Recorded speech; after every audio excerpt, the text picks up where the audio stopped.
African penguin numbers are dwindling, but researchers think they may have found a solution. They're trying to make a new breeding colony.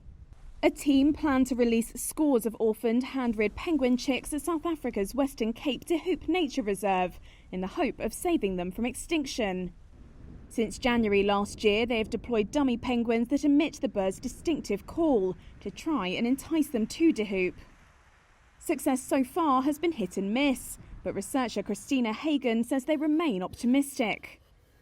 This has never been done for the African penguin. It's been done for other seabird species around the world.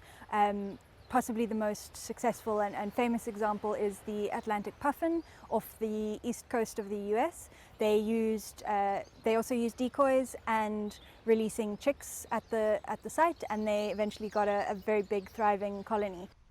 There was once over 1 million penguins here in South Africa back in the 1920s. Now there's only around 13,000.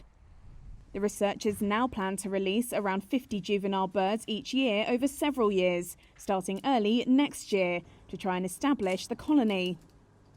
Using decoys is a more unusual strategy. Hagen says hand-reared chicks are usually released into existing colonies, but de Hoop has good fishing waters and it was settled briefly by penguins in the mid-2000s, until they deserted it again after leopards started hunting them. From other studies, the decoys don't even have to be super realistic. They can just be the right shape and color and the birds respond to them. We took our decoys to an existing colony at Stony Point and put them out with the penguins just to see how the penguins would react.